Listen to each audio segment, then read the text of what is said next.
अस्सलाम वालेकुम dear students, welcome to my channel SciFi Tech. इस वीडियो के अंदर हम सॉल्यूशन देखने वाले हैं जी। हमारी असाइनमेंट है CS310।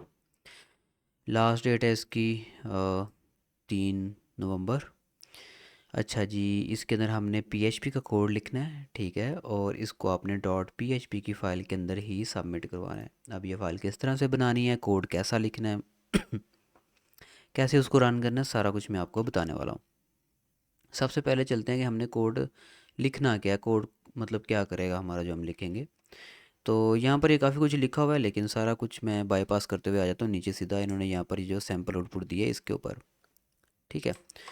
तो यहाँ पर हमने एक्चुअली करना क्या है, हमने यहाँ पर PHP की फ़ाइल के अंदर ना एक एरे बनानी है, ठीक है। उसके अंदर हमने ये कुछ प्रोडक्ट्स शो करनी है, ठीक है, ये प्रोडक्ट्स शो करनी है। उसके बाद यहाँ पर हमने ये एक टेबल शो करवाना है HTML के अंदर।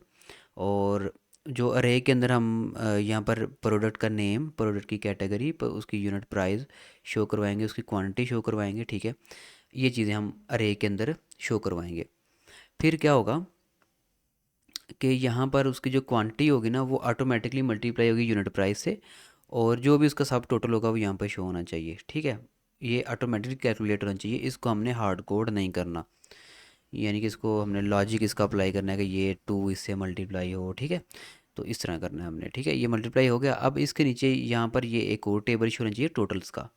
इसके अंदर क्या है कि कार्ड का जो सब टोटल है वो शो होना चाहिए। मतलब इनका जो इनको सबको प्लस करें तो ये बनता है 20,210, ठीक है।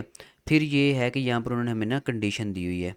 ये देखें, ये है जी डिस्काउंट काउंट करने की कंडीशन, कि अगर तो आपकी अमाउंट जो है वो 15,000 या इससे ज़्यादा है तो 12% डिस्काउंट आप काउंट करें उस पर। अगर 8,000 के इक्वल है या उससे कम है तो फिर आप 7% डिस्काउंट काउंट करें। अगर 4,000 के इक्वल है या उससे कम है तो फिर 4% डिस्काउंट उसके ऊपर काउंट करें, ठीक है। और अगर अदरवाइज़ जो है ना वो आप 0% डिस्काउंट जो है ना वो काउंट करें, ओके। उसके बाद apply sales tax at 5% two. अब जो ये डिस्काउंट करने के बाद जो अमाउंट आएगी, ठीक है, डिस्काउंट करने के बाद जो अमाउंट आएगी उसके ऊपर आपने 5% टैक्स कैलकुलेट करना है। उस अमाउंट के ऊपर 5% टैक्स आपने ऐड करना है, ठीक है। फिर जो है वो ग्रैंड टोटल जो अमाउंट होगी वो आपने यहाँ पर नीचे लास्ट के ऊपर शो करवा देनी है, ठीक है। लाइक ये देखें, टैक्स 5% हमने काउंट किया, कितना हुआ 889, ठीक है। और यहाँ पर फिर क्या जी, शिपिंग चार्जेस ये हमने काउंट करने हैं। और शिपिंग चार्जेस क्या कैसे काउंट करने हैं ये देखें। अगर तो हमारा जो ग्रैंड टोटल है वो 5,000 के बराबर या है या 5,000 से ज़्यादा है, ठीक है। ग्रैंड टोटल अगर 5,000 से ज़्यादा है तो फिर उसके ऊपर कोई शिपिंग फ़ीस नहीं आएगी। अगर तुम्हारा ग्रैंड टोटल 5,000 से कम है फिर उसके ऊपर 500 हम फीस जो है ना वो अप्लाई करेंगे।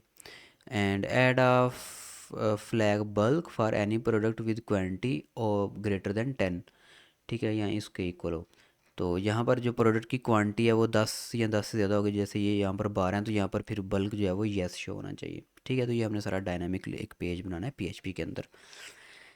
बाकी यहाँ पर कोई इतनी ख़ास नहीं है जो मैं आपको बता सकूँ रिक्वायरमेंट, बस मैंने आपको सारी बता दी। चलें अब आपको बताता हूँ कि हमने बनाना कैसे है। बाकी यहाँ पर उन्होंने बताया use for each loop and if else for rule logic, keep your code well documented and XYZ, ठीक है। और उन्होंने ये भी बोला do not use any external libraries, pure PHP and basic HTML only, ठीक है। तो एक ही आपने PHP की फाइल बनानी है जिसके अंदर हमने प्योर PHP यूज़ करनी है।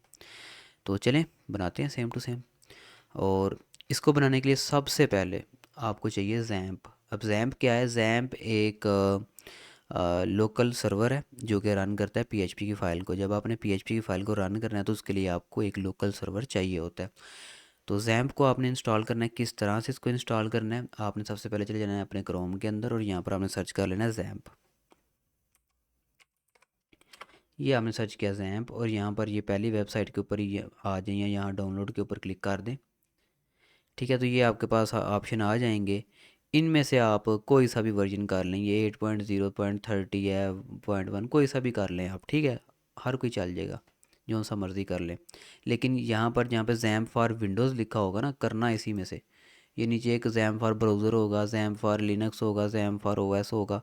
तो इनमें से नहीं आपने करना। हाँ, अगर आपके पास एप्पल का सिस्टम है तो फिर आप ये कर लें, ठीक है। अगर आपने लिनक्स का है तो फिर आप ये कर लें। लेकिन अगर आपके लैपटॉप के अंदर विंडो है, जो कि मोस्टली स्टूडेंट्स के लैपटॉप के अंदर विंडो ही होती है, तो फिर आपने इसमें से कोई सा भी एक कर लें, विंडो के सेक्शन में से कोई सा भी एक। जब आपका ये डाउनलोड हो जाएगा तो इसको आपने ओपन करना और नेक्स्ट नेक्स्ट करके इंस्टॉल कर लेना है। मेरा ऑलरेडी इंस्टॉल है, ये आप देख सकते हैं, मैंने डाउनलोड करके रखा हुआ है ऑलरेडी। मैं ये आपको दिखा भी देता हूँ। पर्सनल और सॉफ्टवेयर ये रहा। और यहाँ पर पड़ा होगा जैम्प, ये रहा, ठीक है। इसको अगर मैं ऐसे ओपन करता हूँ, आपने येस के ऊपर क्लिक कर देना है। इस तरह से आपने इसको इंस्टॉल करना है। लेकिन मेरा ऑलरेडी इंस्टॉल है तो मैं इसको दोबारा से इंस्टॉल नहीं करूँगा। ये जस्ट आपको बताने के लिए जो है ना, मैं इसको ऐसे कर रहा हूँ। अदरवाइज़ ये कि मैं इसको इंस्टॉल नहीं करूँगा। अब ये पता नहीं लोडिंग लेने लग गया फजूली। खैर, मेरा ऑलरेडी इंस्टॉल है। एक तो आपको जैम्प चाहिए और दूसरा आपको चाहिए होगा वी एस कोड। अब वी एस कोड को आपने कैसे इंस्टॉल करना है ये मैं हर वीडियो में बताता हूँ, वैसे तो इसके अंदर भी बता देता हूँ। आपने यहाँ पर आना है, ठीक है, और यहाँ पर सर्च करना है आपने स्टोर। तो ये देखें, ये आपके पास माइक्रोसॉफ्ट का स्टोर ऐसे ओपन हो जाएगा। इसके अंदर आके आपने सबसे ऊपर यहाँ पे सर्च करना है वी एस कोड, ठीक है। ये आपने सर्च कर लेना है वी एस कोड, और ये आपके पास आ जाएगा वी एस कोड। ये एक आएगा V S code, visual studio code insider. इसको नहीं करना आपने इंस्टॉल, आपने इसको करना है, ठीक है। इसको ओपन करें और यहाँ पर मेरे पास जहाँ पे इंस्टॉल्ड आ रहा है, यहाँ पर आपके पास आ रहा होगा गेट या फिर इंस्टॉल। उसके ऊपर आपने क्लिक करना है और ये इंस्टॉल होना शुरू हो जाएगा। सो जब इंस्टॉल हो जाए तो इसको आपने क्लोज़ कर देना है यहाँ से, और इसको भी हम क्लोज़ कर देते हैं, यहाँ नीचे कर देते हैं। खैर, यहाँ पे मैं वापस वीडियो में चला जाता हूँ। इसको आपने जो जैम्प है इसको आपने नेक्स्ट नेक्स्ट करके इंस्टॉल हो जाना है। जब ये आपका पास इंस्टॉल हो जाए तो आपने इसको कर लेना है ओपन। कैसे ओपन करना है, यहाँ पर आएँ और सर्च करें जैम्प, तो आपके पास ये ऐसे आ जाएगा। इसको आपने क्लिक कर लेना है। तो ऐसे इसको बस अभी इतना ही फ़िलहाल आपने ऐसे ओपन कर लेना है, ठीक है। तो इसको मैं नीचे कर देता हूँ। इसके बाद आपने क्या करना है, जब आपका जैम्प इंस्टॉल हो जाएगा ना, तो यहाँ पर आपने जाना है जनाब, यहाँ पर आपने चले जाना है सी ड्राइव में। सी ड्राइव में जाने के बाद यहाँ पर आपको जैम्प का फ़ोल्डर नज़र आ जाएगा सी ड्राइव के अंदर। इस फोल्डर को आपने ओपन करना है और यहाँ पर आपने एक फ़ोल्डर ढूंढना है एच टी डॉक्स का। ये हमारा एच टी डॉक्स का फ़ोल्डर है, इसको ओपन करना है। इसके अंदर आपके पास ना कुछ फाइल्स शो हो रही होंगी। इन सब फाइल्स को आपने, यहाँ पर जो भी फाइल्स आपको शो हो रही होंगी उन सब फाइल्स को आपने डिलीट कर देना है, ठीक है। वो कुछ ना, ये जब हम इसको इंस्टॉल करते हैं ना जैम को, तो एच टी डॉक्स के फ़ोल्डर के अंदर आपको ना कुछ बाय डिफ़ॉल्ट फाइल्स मिलती हैं। आपने एच टी डॉक्स का फ़ोल्डर ओपन करना है और उन सब फाइल्स को डिलीट कर देना है, ठीक है। मैंने भी कर दिया था, ये बाद में मैंने फाइल्स बनाई हैं, प्रोजेक्ट्स बनाए हैं स्टूडेंट्स के, ये वो हैं, ठीक है। तो आपके पास यहाँ पर जो भी एच टी डॉक्स के अंदर फाइल्स होंगी आपने सारी सबको डिलीट कर देना है, ठीक है। मैं फ़र्ज़ कर रहा हूँ आपने कर दिया डिलीट। अब यहाँ पर आपने ना क्या करना है, यहाँ पर चाहे आप आपने डिलीट कर दिया तो चाहे आप इसको ऐसे रहने दें या एक न्यू फोल्डर बना लें, आपकी मर्ज़ी है। खैर, मैं इसको ऐसे ही रहने दे रहा हूँ, ठीक है। तो यहाँ पर अब आपने अपना जो वी एस कोड है उसको ओपन कर लेना है। विजुअल स्टूडियो जो कोड इंस्टॉल किया है उसको ओपन कर लेना है। कर लिया। अब आपके पास मे भी वेलकम स्क्रीन शो हो या जो भी स्क्रीन शो हो रही हो आपके पास, आपने उसको इग्नोर करना है या फिर यहाँ से क्रॉस कर दें, ठीक है। आपने आ जाना है डायरेक्टली यहाँ पर फाइल पे क्लिक किया और यहाँ से आपने आ जाना है जनाब ओपन फोल्डर पे क्लिक किया। और अब आपने जाना है सी के अंदर और फिर जैम्प के अंदर। और फिर आपने आ जाना है एच टी डॉक्स, इसको सेलेक्ट कर लेना है, then select folder, okay. H T docs के अंदर आके सिलेक्ट फोल्डर के ऊपर क्लिक कर देना है। तो एच टी डॉक्स का जो फोल्डर है वो आपके पास ऐसे ओपन हो जाएगा। ये फिर से वेलकम का ओपन हो गया नोट, इसको आपने बंद कर देना है, ये किसी काम का नहीं हमारे। अब यहाँ पर अब चाहे आप एक फ़ोल्डर बना लें, उसके अंदर फाइल बना लें या डायरेक्ट बना लें, मैं आपको रिकमेंड करूँगा कि आप फ़ोल्डर बना लें, ठीक है। तो यहाँ पर ये न्यू फोल्डर के ऊपर मैंने क्लिक किया, ठीक है। और यहाँ पे मैं बना लेता हूँ जी, हमारी असाइनमेंट का नाम क्या है, CS 310 है मेरा ख्याल है, 310। मैं ज़रा एक दफ़ा कन्फर्म कर लूँ, 310, यहाँ 310 है। और बस ठीक है 310। और अब इसके अंदर आपने ना इस फोल्डर के ऊपर क्लिक करके यहाँ पर ये आइकन के ऊपर क्लिक कर देना, न्यू फाइल के ऊपर। अब इसके अंदर हम एक फ़ाइल बनाएंगे, चाहे इसका नाम आप रख लें index.php या कुछ भी रख लें, ठीक है, मैं बहरहाल इसका नाम रख लेता हूँ शॉपिंग कार्ट, क्योंकि उन्होंने बोला था आपने शॉपिंग कार्ट इसका नेम रखना है। Shopping underscore cart dot P H P. ठीक है, shopping underscore cart dot P H P, ये आपने नेम रखना है, उन्होंने बोला था। ठीक है, अब इसके अंदर हमने जो हमारा कोड है वो यहाँ पर लिखना है, तो ये मैंने कोड अपना पेस्ट कर दिया। आपने एज इट इज़ यहाँ पर लिख लेना है। मैं सारा कोड आपको एक दफ़ा दिखा देता हूँ यहाँ पे। काफ़ी लेंथी कोड है क्योंकि रिक्वायरमेंट ज़्यादा थी। अच्छा, कोड लिखने के बाद कंट्रोल एस ज़रूर आपने प्रेस करना है। ठीक है, तो यहाँ पर ये हमारा कोड यहाँ से शुरू हो गया, आपने लाइन बाय लाइन इसी तरह कॉपी कर लेना है। ठीक है, line by line. V S code install करने का मकसद ही मेरा ये होता है कि आप ये देखें लाइन नंबर लिखा हुआ है 1 2 3, तो लाइन बाय लाइन आप कॉपी कर सकें, आपके लिए ईजी होगा। तो यहाँ पर ये देखें, यहाँ पर यहाँ से नज़र नहीं था आ रहा, इसलिए मैंने थोड़ा ऐसे करके दिखा दिया। ये देखें, तो लाइन बाय लाइन मैच करते जाएँ। ये हमारी वो अरे आ गई जो उन्होंने बोला था। उसके बाद यहाँ पर ये हमारा सब टोटल हम वेरिएबल ले रहे हैं, फिर फॉर ईच लूप लगा रहे हैं। हर आइटम का जो है वो 1 बाय 1 सब टोटल जो है वो काउंट करने के लिए, और उसके ऊपर वैलिडेशन परफॉर्म करने के लिए कि वो बल्क है कि नहीं है। चेक कर रहे हैं उसकी क्वांटिटी 10 के इक्वल है या 10 से बड़ी है। ठीक है, उसको सेट करने के लिए कि बल्क है या नहीं। उसके बाद यहाँ पर नीचे हमारा आ गया जी डिस्काउंट का लॉजिक आ गया। इफ़ एल्स यूज़ कर रहे हैं डिस्काउंट का लॉजिक अप्लाई करने के लिए। देन फिर हमारी डिस्काउंट अमाउंट आ गई। उसके बाद आफ्टर डिस्काउंट अमाउंट ये होगी हमारी। उसके बाद टैक्स उसके ऊपर कैलकुलेट कर रहे हैं 5% टैक्स। देन ग्रैंड टोटल, और उसके अंदर टैक्स हम ऐड कर रहे हैं आफ्टर डिस्काउंट प्लस टैक्स करके। देन ठीक है, ये सारा कोड हमारा। फिर हम ये टेबल बना रहे हैं पीएचपी का, जिसके अंदर हमने इस सारी कैलकुलेशन को अपेंड करना है।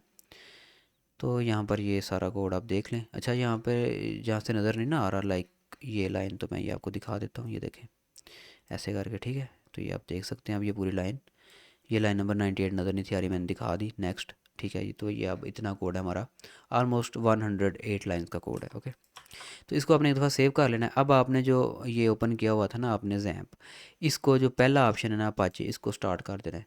स्टार्ट के ऊपर क्लिक करके एडमिन पे क्लिक कर देना है।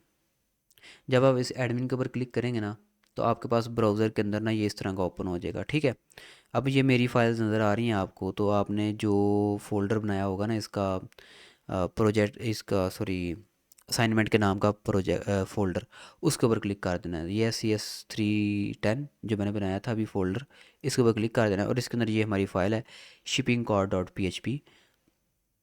तो इसको हमने रन करना है, इसके ऊपर क्लिक करेंगे तो ये रन हो जाएगी। ये आप देख सकते हैं, नाइस एंड ब्यूटीफुल हमारी फ़ाइल जो है वो रन हो चुकी है। बाकी हमने वही वैल्यूज़ यूज़ की हैं जो उन्होंने यूज़ की हैं।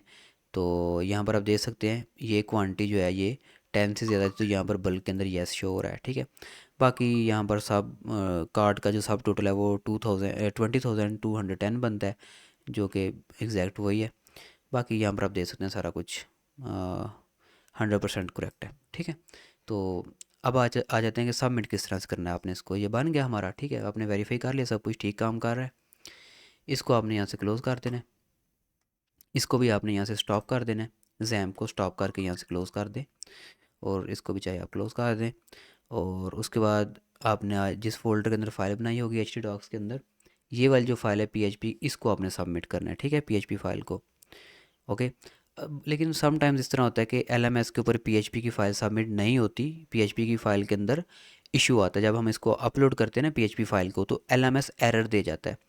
तो इसका सलूशन क्या है, आपने सिंपली क्या करना है, सबसे पहले तो ये कोशिश करें कि आपकी PHP की जो फाइल है ना ये सबमिट हो जाए LMS के ऊपर। अगर नहीं हो रही तो नो इशू, आपने वापस आना है और जो आपका जो ये फोल्डर है इसको जिप कर लेना है। राइट क्लिक करें, शो मोर ऑप्शन, एंड आ जाएं यहाँ पर। आप कहाँ पर आ जाएंगे, सेंड टू, एंड यहाँ पर सेंड टू के अंदर आके कंप्रेस्ड के ऊपर क्लिक कर दें। जैसे ही आप इसके ऊपर क्लिक करेंगे तो ये आपका जी जिप फोल्डर बन गया, उस आपके फोल्डर का जिप फोल्डर बन गया। ये देखें, ठीक है, जिप फोल्डर। तो इसको आपने जिप फाइल को आपने सबमिट करवा देना, तो ये आपका सबमिट हो जाएगा विदाउट एनी एरर्स। ठीक है, तो ये मैंने पूरी असाइनमेंट आपको समझा दी। आप चैनल को सब्सक्राइब ज़रूर करें और वीडियो को लाइक करें अगर आपको पसंद आई हो। और अगर आप अपनी कोई भी असाइनमेंट पेड बनाना चाहें, फाइनल ईयर प्रोजेक्ट या फिर LMS हैंडलिंग करवाना चाहें, तो आप हमारे से रब्ता कर सकते हैं। ये नंबर आपको नीचे कॉर्नर में नज़र आ रहा होगा। मिलते हैं अपनी नेक्स्ट वीडियो में, तब तक के लिए अल्लाह हाफिज़।